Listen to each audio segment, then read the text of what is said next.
Mm. Katulad dito, mga kababayan, ano yan, Kent? Si Manny Pacquiao. Ano yan kay Manny Pacquiao? Ito na, mga kababayan. Si Manny Pacquiao may patutsada kay Digong. Ito pakinggan nyo mga kababayan. Si Manny Pacquiao may patutsada kay Digong. Bakit? Sabi ni Manny Pacquiao, kung siya, pasalamat daw tayo at yung mga magnanakaw sa flood control na hindi siya ang nanalong presidente. Kasi kung siya ang nanalong presidente, ngayon daw kulong na lahat yan. Yun ang sabi ni Manny Pacquiao, mga kababayan. At meron pa siyang buwelta dito sa administrasyong Duterte. Anong sabi ni Pacquiao? Matagal ko nang alam yan. May hawak akong resibo nung nakawan na yan lalo na yung rock knitting sa Benguet. Pero anong sabi sa akin? Sinungaling daw tayo Naniwala naman ang taong bayan, sinungaling daw tayo sabi ni Digong. Ito yan. ng mga dati niya na rin kasamahan sa Senado. Ito mga kababayan, ulitin natin. Kasama si dating Senador Bong Revilla na sumuko na sa mga otoridad. Sina Senator Jinggoy Estrada at Joel Villanueva na pinaparatangang Ito mga kababayan, dito tayo, wait lang. Matagal na rin daw niyang ibinunyag ang mga anomalya noong nasa politiko pa siya. Nagbabalik si Hannah T. para sa detalye. Tingnan ninyo. Kasalaman niya yung mga korap. Hindi ako nanalo ng presidente. Kung nanalo ako din, lahat sila kulungan na. Pinagdarasal ni former Senator at boxing legend Manny Pacquiao ang mga sangkot sa flood control scandal. Anya, sana raw makamit na ng Pilipinas ang totoong hustisya. Nasa hot seat ngayon ang mga dati niya na rin kasamahan sa Senado, kasama si dating Senador Bong Revilla na sumuko na sa mga otoridad. Sina Senator Jinggoy Estrada at Joel Villanueva na pinaparatangang tumanggap umano ng kickback sa mga proyekto. Bilang dating chairperson ng Senate Committee on Public Works, nung siya pa ay mambabatas, matagal na raw niyang inilahad ang malaking problema sa infra projects, gaya ng sa flood control, rock netting at iba pa. Pero tila hindi raw maganda ang reaksyon ng publiko rito noon. Lahat yan. Kumplito ako sa mga ebidensya, lahat yan. Pero, sabi ng taong bayan, sinungaling ako. Diba? Ganyan. When I saw the comments like, sige, sinungaling ako din. Kung ano man yung kahinatan ng bansa natin, because of the people din yan. So, ganun yan What I'm trying to say now is like, there's God that we need to ask guidance. Kinilala ni Pacquiao ang aksyon ng Marcos administration sa pagsiwalat nito sa maanumalyang flood control projects. Maraming salamat po kay Onyx Adanarp. Ayan, sa yung 25 Hong Kong dollar super chat. Watching from Hong Kong and silent viewers. Ayan, salamat po sa yung super chat po. So ngayon mga kababayan, yun yung sabi ni Manny Pacquiao. Pasalamat sila na hindi ako naging presidente kasi kung ako, matagal ng kulong yung mga yan. Ang problema lang mga kababayan, hawak daw ni Manny Pacquiao yan, lahat ng ebidensya dyan sa nakawan sa DPWH. Ano ang sabi ni Digong noon? Noong i-challenge niya si Manny Pacquiao na magbigay ka ng isang pangalan, kung anong ahensya yan, ituro mo sa akin kung sino yung mga kurap na yan. Ngayon, kung wala kang mabigay sa aking pangalan or ahensya, isabihin ko sa taong bayan na huwag kang iboto kay sinungaling ka. Ito mga kababayan, pakinggan ninyo ito sige. Mas corrupt. So I am challenging him, ituro mong obis. Kaya ni Pacquiao, salita na 3 times daw tayo mas corrupt. So I am challenging him, ituro mong opisina na corrupt. At ako na ang bahala, within 1 week may gawin ako. Maglista ka, Pacquiao, you would be a mentally dishonest person. Sabihin mo na walang corruption. Kaya sabi mo, twice over, I challenge you. Baka ikaw may alam ka because you were talking just nonchalant about the whole thing. Kung hindi, namumuliti ka lang, and I would say na I will be, if you fail to do that, I will campaign against you because you are not doing your duty. Do it. Kung hindi daw masabi ni Manny Pacquiao, kung mag-feel daw siya, ikumpanya daw siya ni Digong at sabihin sa taong bayan na wag siyang iboto kasi sinungaling siya. Kita ninyo? Si Manny Pacquiao na mismo may sabi. Ngayon, hanapin natin. Hanapin natin mga kababayan kung gaano katotoo ang sinabi ni Manny Pacquiao. Ito po rock knitting. Sinabi na mismo ni Pacquiao yan, rock knitting sa Benguet. Wait lang mga kababayan. Pacquiao.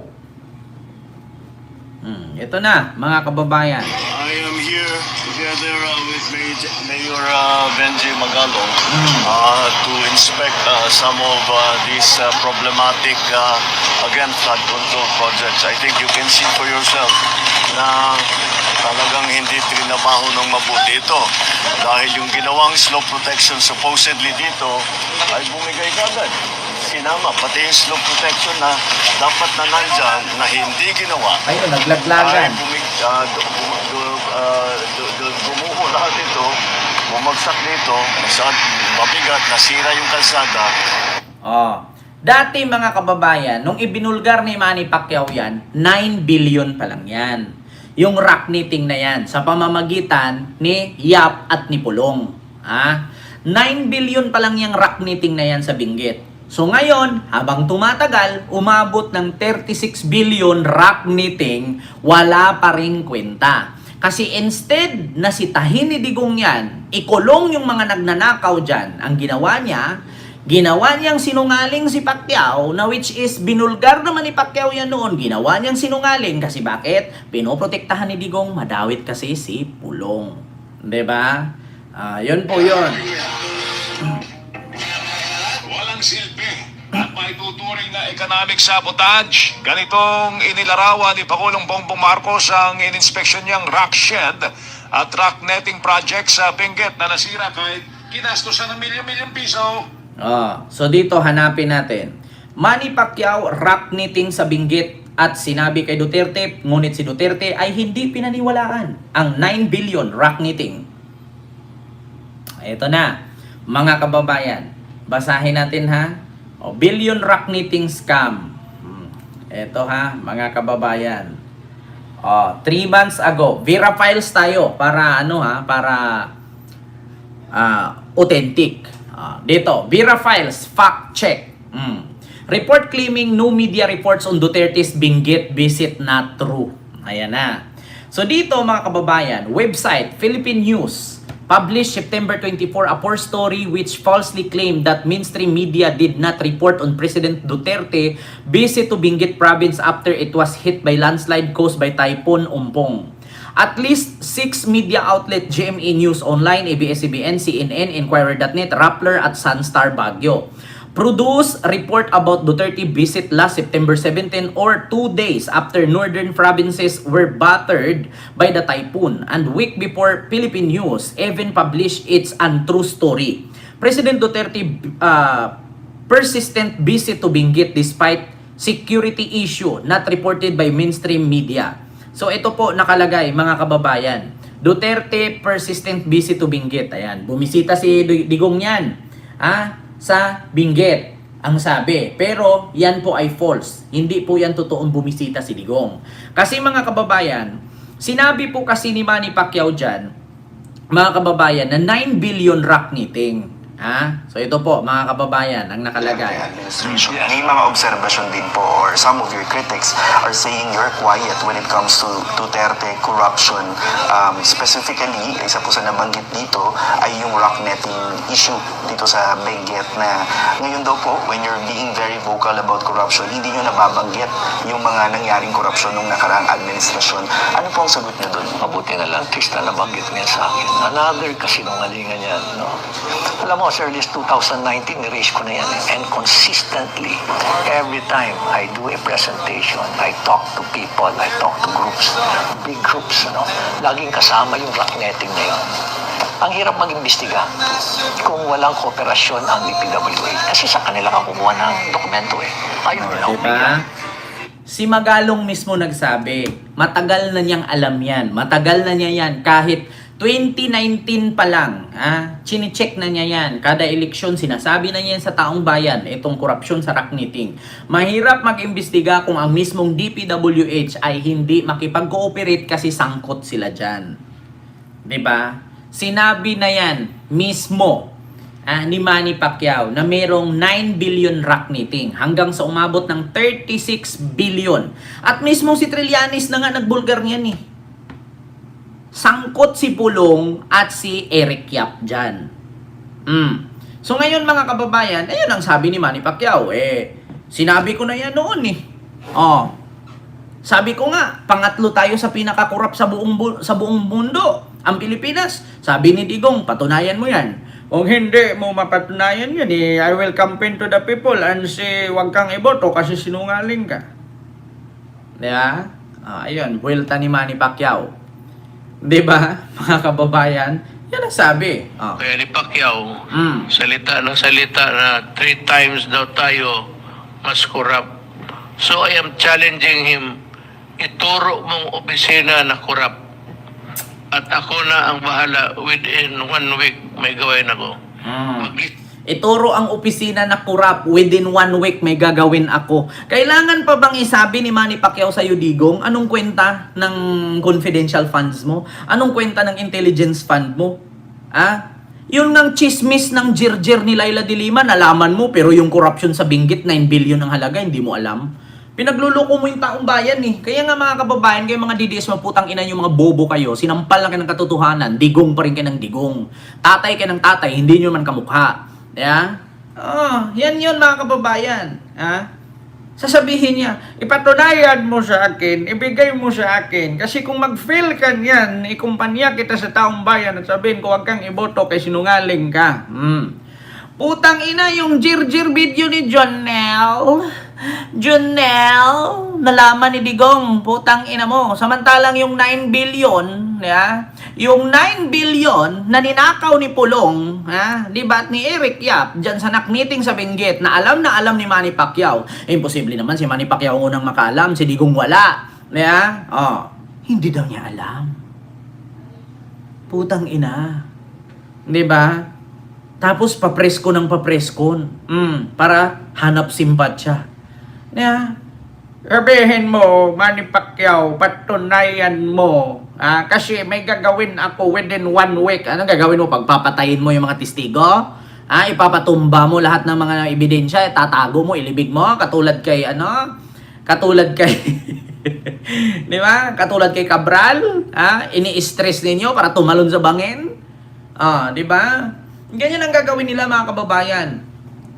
Sabi mo sa akin kasi may gagawin ako within 1 week. Kasi ang gagawin niya doon, katulad kay Jimmy Guban, nung bulgar at nalaman ni Jimmy Guban na meron palang droga sa magnetic lifter ni Michael Yang, anong ginawa ni Digong? Pinagpapatay yung mga kasamahan ni Jimmy Guban. Anong ginawa? Si Jimmy Guban pinakulong.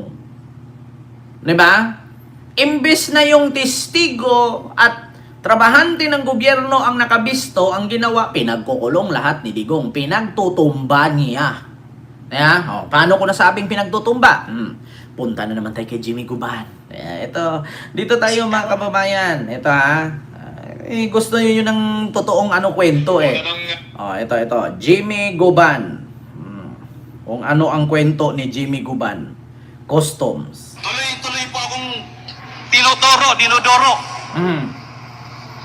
Jimmy, pag binanggit mo ang pangalan na to, pag binanggit mo to, mamamatay ka.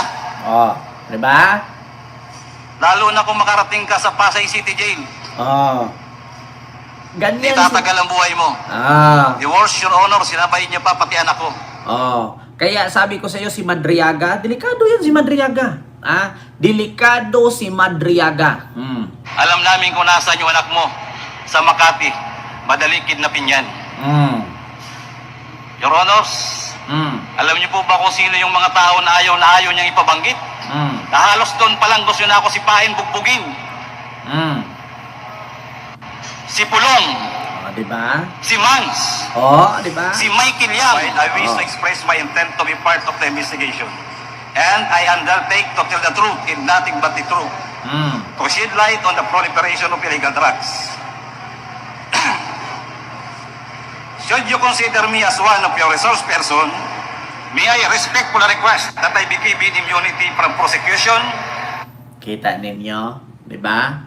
Kung sino pa yung tao na nakabisto ng kalukuhan, ipapatumba nila. Tapos ibabaliktad nila ang sabihin nila, siya ang may gawa ng droga na yan. Paano mangyari mapunta kay Jimmy Guban ang droga? Si Michael Yang ang may-ari ng magnetic lifter. Tapos ituturo ni Digong si Jimmy Guban ang may-ari. Kaya kinulong. Di ba, mga kababayan? Ganyan sila, katulad kay Trillanes. Nabisto ni Trillanes itong ginawa ni Digong na gentleman's agreement sa China. Ito pa, maraming ebidensya yan na lahat si Digong pinagtitwist niya. Bukod kay Manny Pacquiao, si Manny Pacquiao alam ang pagnanakaw, itinuro ni Manny Pacquiao ang sabi ni Digong, ikumpanya kita sa taong bayan na huwag kang ibuto kay sinungaling ka. Which is, alam ni Digong yan. Yung 6 scandal nga ni Dilima, alam ni Digong. Yung 9 billion na nakawan sa rackniting sa Benguet, hindi niya alam. Tapos sabihin niya, sinungaling si Pacquiao. Katulad niyan, nabisto ni Trillanes ang gentleman's agreement ni Digong at ni Xi Jinping sa China, nakalkalin ang lahat ng minerales dyan sa West Philippine Sea, kung makakuha man ng langis or makadiscovered ng langis, 60 barrels sa Philippines, 40 sa China. So, walang nangyari, tinayuan ng mga buildings, yung Spratly Islands. So, ngayon mga kababayan, nung binuko ni Trillanes ito, at ni Laila de Lima, anong ginawa niya kay Laila de Lima? Nilabas ang video na Junel at kinasuhan na drug trader si de Lima, drug protector at pinaturo ni Kerwin Espinosa. Itong si Kerwin, sumakay naman kasi takot na patayin siya kasi pinatay na ang tatay niya. Nakulong si de Lima. Si Trillanes hindi basta-bastang makulong ni Digong kasi wala siyang mahahanap. Ang kaso ni Trillanes na rebellion noon ay yung inciting to sedition, tinanggal na yun, di ba? Binigyan ng pardon si Trillanes, nakalaya na. Ang ginawa ni Digong, binawi ang amnesty, ibinalik para si Trillanes makulong, hindi tumalab. Kasi bakit? Mautak si Trillanes. Malinis na ako dyan, binura na ako niyan. Bakit mo ibabalik sa akin? Kasi hindi niya mapakulong. Pangalawa, para makulong si Trillanes, inutusan niya yung kanyang utosang pokpok. Yung pokpok niya na, yung koki ko. Masarap ang koki ko. Inutusan niya, pumunta ng Singapore, gumawa ng peking mga bank account, tapos gawa-gawa na mayroon daw mga diniposit si Trillanes doon sa Singapore na pera na ganito-ganito. Ang ginawa ni Trillanes, pumunta ng Singapore, chinik yung mga bangkong sinabi ni Digong. Ayun, pagdating ni Trillanes doon, walang nakita. Walang nakita na pangalang Trillanes. Di ba? Ito yun, mga kababayan. Gusto nyo makita ang ebidensya? Ito. Trillanes. Bank account sa Singapore at sa Hong Kong. Singapore at Hong Kong yan. Alam ko mga kababayan, vlogger ako ni Digong noon eh. Ito mga kababayan. Ito yan. Meron po akong hawak-hawak ng mga dokumentos na ibinigay po sa akin, alright, ng isa pong informante, a very reliable source. Ito po ang mga bank accounts ni Senador Antonio Trillanes, ayon po dito sa isang investigative team na naghalungkat ng mga offshore accounts ni Senador Antonio Trillanes. Lumalabas ba yan, mahigit sa 10 yung kanyang bank accounts, alright? Meron po siyang bank account sa Singapore, sa Hong Kong, Shanghai Bank. Merong Singapore, may Hong Kong, may Japan pa nga. So ngayon mga kababayan, imbento ni Digong yan. Pinuntahan ni Trillanes isa-isa itong sinabi ni Erwin Tulfo kasi in-interview ni Erwin Tulfo si Digong at this time. So ngayon, isa pang dahilan ng labis na galit ni Trilili ay ang pagbubunyag ni Tatay Digong sa kontrobersyal na mga bank accounts ni Antonio Trillanes sa Singapore. Naglabas na ng mga bagong ebidensya si Pangulong Duterte ukol sa mga bank account ni Senador Antonio Trillanes. Gihit pa ng Pangulo, nagawa raw may pasara ng Senador ang bank accounts nito Singapore sa pamamagitan ng online banking bago pa ito pumirma ng kanyang waiver. Galing! Kahit ipasara mo yung account mo doon, may record ka pa rin, tanga. Diba? Biruin mo, kung nakalkal mo na may bangko si Trillanes sa Singapore, magkano ang bayad mo sa intelligence niyan? Pero yung rackniting sa Benguet na binulgar ni Pacquiao 9 billion, hindi mo ma-check-check. Diba? Biruin mo, ganyan sila kasinungaling si Digong. Mga kababayan, ganyan ka demonyo si Digong. Bakit? Sa bank account daw di umano ni Trillanes, nalaman niya galing sa kanyang mga intel, sa kanyang mga impormante na may bank account si Trillanes sa Singapore at sa Hong Kong. Samantalang yung rock knitting sa Baguio Benguet, 5 oras lang naman mula sa Malacanang, hindi niya alam na may 9 billion na palang nanakaw. Diba? Ganyan siya kasinungaling. Yung 9 billion rock knitting na naging 36 million ngayon na binulgar ni Pacquiao noon, hindi niya imbestigahan. Pero yung kay Trillanes, na meron daw bangko sa Singapore at sa Hong Kong, meron siya. Ngayon mga kababayan, Actually, yung listahan ng so ang ginawa ngayon mga kababayan, sabi ni Digong, may bank account si Trillanes. Ang ginawa ni Trillanes, pues, ginawaan mo kong bank account, pues, eto, lahat ng bank account ni Digong, ni Sara, ni Polong, ni Baste at ni Hanilet na tumanggap sila ng pera mula sa droga ng drug lords, nilabas lahat ni Trillanes. O ito, napaamin si Sara. Pakinggan ninyo. Yung listahan ng bank account na yan, bank accounts, madami yan di ba? Noong, was it 2016 na nilabas? Oo. Hanggang ngayon may file ako niyan kasi nung lumabas yan, isa-isa ko pinuntahan lahat ng bangko. At tinanong ko sila isa-isa sa mga nakapangalan sa akin at yung mga accounts.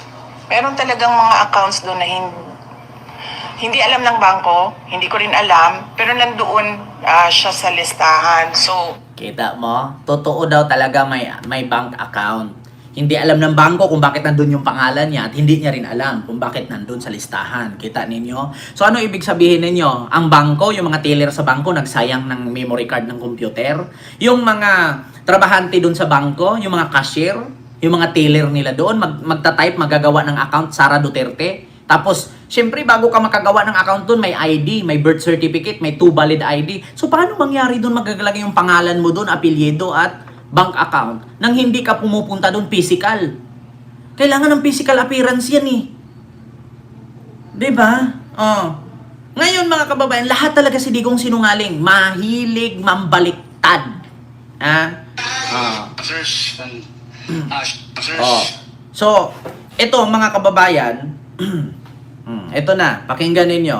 I do not know, Mr. Chair. May I ask the COMSEC if former Senator Trillanes would be present?